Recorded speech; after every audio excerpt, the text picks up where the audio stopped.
ഗുരുവായൂർ ക്ഷേത്രത്തിലെ രുദ്രതീർത്ഥക്കുളം വളരെ പ്രസിദ്ധമാണ്. ഈ രുദ്രതീർത്ഥക്കുളത്തെക്കുറിച്ച് ഇന്ന് മലയാള മനോരമ തൃശ്ശൂർ എഡിഷനിൽ മുരളിക എന്ന കോളത്തിൽ VP ഉണ്ണികൃഷ്ണൻ വളരെ വിശദമായിട്ട് എഴുതിയിട്ടുണ്ട്. ആ മുരളികയിലെ പ്രതിപാദ്യ വിഷയമാണ് ഇന്നിവിടെ നമ്മൾ സംസാരിക്കുന്നത്. ശുചിത്വം ഈശ്വര സാക്ഷാത്കാരത്തിൻ്റെ മുഖ്യ ഉപാധിയാണ്. കുളിച്ചു തൊഴണം, കുളിച്ച് വിളക്ക് വയ്ക്കണം എന്നത് പണ്ട് കാലം മുതലേ നമ്മുടെ ഇടയിലുള്ള നിഷ്കർഷയാണ്. എപ്പോഴാണ് കുളിക്കേണ്ടത്? പുലരും മുമ്പേ കുളിക്കണം. എങ്ങനെ കുളിക്കണം? മുങ്ങി കുളിക്കണം. ഇതിനായിട്ടാണ് ക്ഷേത്രങ്ങളോട് ചേർന്ന് കുളങ്ങൾ നിർമ്മിച്ചത്. അല്ല, ശരിക്കും കുളങ്ങൾ നിർമ്മിച്ച് അവിടെ നിന്ന് വെട്ടിയെടുത്ത കല്ലുകൊണ്ട് ക്ഷേത്രം പണിയുകയാണ് ചെയ്തത്. ശരിക്കും കുളിയാണ് ആദ്യം, ക്ഷേത്രം പിന്നീടാണ് ഉണ്ടായത്. ഒട്ടേറെ സവിശേഷതകളുണ്ട് ഗുരുവായൂരിലെ ക്ഷേത്രക്കുളമായ രുദ്രതീർത്ഥത്തിന്. ഗഗനചാരികളെല്ലാം ആ സുരഭില സരസിൻ്റെ മനോഹാരിത കണ്ടു. രുദ്രനും പ്രചേതസ്സുകളും തപസ്സിനായി ഇവിടം തിരഞ്ഞെടുത്തു. ഗുരുവും വായുവും ഇത് തന്നെ പ്രതിഷ്ഠാസ്ഥലം എന്ന് നിശ്ചയിച്ചതിനും ഈ വശ്യ നീലിമ കാരണമായി. എത്ര മഹാന്മാർ കുളിച്ച് കയറിയ പുണ്യതീർത്ഥമാണിത്! എത്ര കോടി ഭക്തർ ശുദ്ധരായി മുങ്ങി നിവർന്ന കടവുകളാണിത്. രുദ്രതീർത്ഥം എന്ന പേര് വന്ന വഴി മുതൽ തീർത്ഥക്കുളത്തിൻ്റെ ചരിത്രവും കഥകളുമാണ് ഇന്ന് മലയാള മനോരമ മുരളികയിൽ VP ഉണ്ണികൃഷ്ണൻ എന്ന ഞാൻ എഴുതിയിട്ടുള്ളത്. ഗുരുവായൂർ ക്ഷേത്രത്തിൻ്റെ വടക്കു ഭാഗത്തുള്ള തീർത്ഥക്കുളമാണ് രുദ്രതീർത്ഥം. രുദ്രൻ എന്നാൽ ശിവൻ. രുദ്രനും പ്രചേതസ്സുകളും ദീർഘകാലം തപസ് ചെയ്ത തീർത്ഥത്തിന് രുദ്രതീർത്ഥം എന്ന പേര് ലഭിച്ചു എന്നതാണ് ഐതിഹ്യം. നാരായണ തീർത്ഥം എന്നും പേരുണ്ട്. ക്ഷേത്രത്തിലെ ആറാട്ട് രുദ്രതീർത്ഥത്തിലാണ്. സപ്തനദികളെയും ആവാഹിച്ച തീർത്ഥത്തിൽ കണ്ണൻ്റെ പഞ്ചലോഹത്തിടമ്പുമായി തന്ത്രിയും പരിവാരങ്ങളും മുങ്ങിക്കയറും. പള്ളിവേട്ടയ്ക്കും ആറാട്ടിനും എഴുന്നള്ളിപ്പ് ഈ രുദ്രതീർത്ഥത്തെ വലം വച്ചാണ് നീങ്ങുന്നത്. ഭാഗവത പുരാണത്തിൽ സാഗരം പോലെ വിശാലം, മുനിമനസ്സ് പോലെ നിർമ്മലം എന്ന് ഈ രുദ്രതീർത്ഥത്തെക്കുറിച്ച് പറയുന്നുണ്ട്. 15-ാം നൂറ്റാണ്ടിൽ എഴുതിയ കോകസന്ദേശത്തിൽ പറയുന്ന സൗരഭ്യം പരത്തുന്ന പൂക്കൾ നിറഞ്ഞ താമരപ്പൊയ്ക ഈ രുദ്രതീർത്ഥം തന്നെയാണ്. അക്കാലത്ത് മമ്മിയൂര് താമരയൂര് വരെ പരന്നു കിടന്നിരുന്ന സൗഗന്ധിക സരസ്സായിരുന്നു രുദ്രതീർത്ഥം. ജനമേജയൻ്റെ ത്വഗ്രോഗവും മേൽപ്പത്തൂരിൻ്റെ വാതരോഗവും മാറിയതിന് രുദ്രതീർത്ഥം സഹായിച്ചു എന്നും കഥയുണ്ട്. തഥാഭവത് തീർത്ഥമിതം എന്ന നാരായണീയത്തിൽ രുദ്രതീർത്ഥത്തെക്കുറിച്ച് മേൽപ്പത്തൂർ നാരായണ ഭട്ടതിരിപ്പാട് പറയുന്നു. ശ്രീധന്വന്തരി ആറാടും ഈ പാവന ജലാശയം രുദ്രഗീതരസം ചേർന്ന സർവ്വരോഗ മഹൌഷധി എന്ന മഹാകവി P. കുഞ്ഞിരാമൻ നായർ ഈ രുദ്രതീർത്ഥത്തെക്കുറിച്ച് പറഞ്ഞിട്ടുണ്ട്. ക്ഷേത്രക്കുളത്തിലെ ജലത്തിന് ഔഷധസിദ്ധിയുണ്ടെന്ന് പണ്ട് മുതലുള്ള വിശ്വാസമാണ്. ത്വക്ക് രോഗങ്ങൾക്ക് ശമനമുണ്ടാക്കുന്ന 4 ധാരകളും ഗന്ധക പാറകളും കുളത്തിലുണ്ടായിരുന്നു. ഏത് തണുപ്പിലും ചൂടും ഗന്ധകഗന്ധവും ഉണ്ടായിരുന്നു.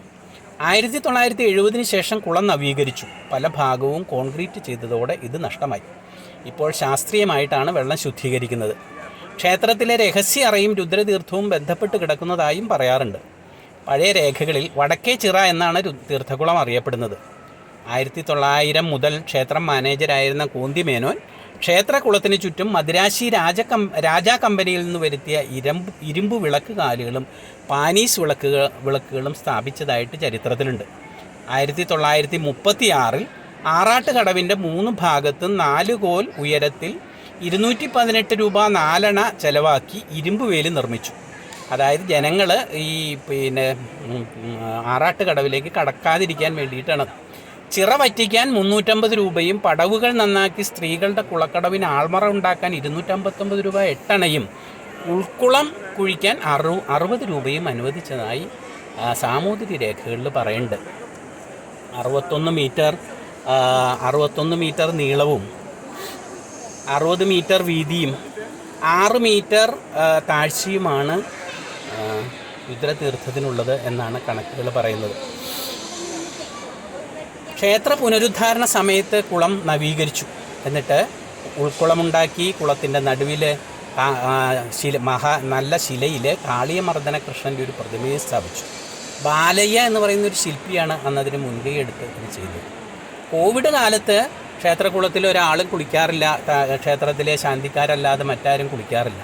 അപ്പോൾ കോവിഡ് കാലത്ത് ക്ഷേത്രക്കുളം ഇങ്ങനെ ശാന്തമായി കിടന്ന സമയത്ത് ക്ഷേത്രക്കുളത്തിലൊരു ചെന്താമര വിരിഞ്ഞത് അന്ന് വാർത്തയായിട്ടുണ്ടായിരുന്നു. തന്ത്രിക്കും മേൽശാന്തിക്കും മോദിക്കന്മാർക്കും കീഴ്ശാന്തിക്കാർക്കും എല്ലാം രുദ്രതീർത്ഥത്തിൽ കുളിച്ചിട്ട് വേണം ക്ഷേത്രത്തിൽ പ്രവേശിച്ച് പൂജകൾ ചെയ്യാൻ. ഭക്തരും ധാരാളമായി ക്ഷേത്രക്കുളത്തിൽ കുളിച്ച് ദർശനത്തിനായി എത്തുന്നത് പതിവാണ്. ഈ തന്ത്രി യോധിക്കന്മാർക്കെല്ലാം പ്രത്യേക കുളപ്പുരകളുണ്ട്. ക്ഷേത്രക്കുളത്തിൽ എണ്ണയോ സോപ്പോ ഉപയോഗിക്കരുത് എന്ന നിബന്ധന പണ്ടേ ഉള്ളതാണ്. രുദ്രതീർത്ഥത്തിൽ എന്തെങ്കിലും അശുദ്ധി സംഭവിച്ചാൽ തെക്ക് ഭാഗത്ത് മറ്റൊരു കുളമുണ്ട്, അതിന് പട്ടക്കുളം എന്നാണ് പേര്. ആ പട്ടക്കുളത്തിലാവും പിന്നീട് ക്ഷേത്രത്തിലെ പൂജാരിമാരും മറ്റുള്ളവരും കുളിക്കുന്നത്. അതുവരെ പട്ടക്കുളം അടച്ചിട്ടിരിക്കുകയാണ് എന്നതാണ് ഏറ്റവും രസാവഹമായിട്ടുള്ള സംഗതി. ഗുരുവായൂർ ക്ഷേത്രത്തിലെ ഏറ്റവും പ്രധാനപ്പെട്ട ഒരു സ്ഥാനമാണ് രുദ്രതീർത്ഥം എന്ന് പറയുന്നത്. രുദ്രൻ എന്ന് പറയുന്ന ശിവൻ ഇവിടെ ദീർഘകാലം തപസ് ചെയ്തിരുന്നുവെന്നും പ്രജേതസ്സുകൾക്ക് തപസ് ചെയ്യാൻ വേണ്ടിയിട്ട് ഈ സ്ഥലം അനുവദിച്ചുവെന്നും ഗുരുവും വായുവും കൂടി ഗുരുവായൂരപ്പനെ പ്രതിഷ്ഠിക്കാൻ വേണ്ടിയിട്ട് ദ്വാരകയിൽ നിന്ന് പാതാളാഞ്ജന ശിലയായ ഈ മഹാവിഷ്ണുവിൻ്റെ വിഗ്രഹവുമായി വന്നപ്പോൾ ഗുരുവായൂരാണ് അതിന് പറ്റിയ സ്ഥലം എന്ന് പറഞ്ഞ് മമ്മിയൂരേക്ക് ശിവഭഗവാൻ മാറിയിരുന്നു എന്നുമാണ് ഐതിഹ്യം. അപ്പോൾ അന്ന് മുതൽ ഈ രുദ്രകുളത്തിന് വളരെയേറെ പ്രാധാന്യമുണ്ട്. രുദ്രകുളം എന്നത് ഗുരുവായൂർ ക്ഷേത്രത്തിൽ എത്തുന്നവരെ സംബന്ധിച്ച് ശുദ്ധമായിട്ട് കുളിച്ചു തൊഴുത് അമ്പലത്തിൽ പോകുന്നതിന് വേണ്ടിയിട്ടുള്ള ഒരു സ്ഥലമാണ്. കവികൾ വളരെയേറെ വാഴ്ത്തിപ്പാടിയിട്ടുണ്ട്. നമ്മുടെ ചരിത്രത്തിനൊക്കെ വളരെ ദൃക്സാക്ഷിയായിട്ട് നിന്നിട്ടുള്ള ഒരു സ്ഥലമാണ് രുദ്രകുളം. പലവട്ടം കുളം പണ്ട് കാലത്ത് പലവട്ടം വേനൽക്കാലം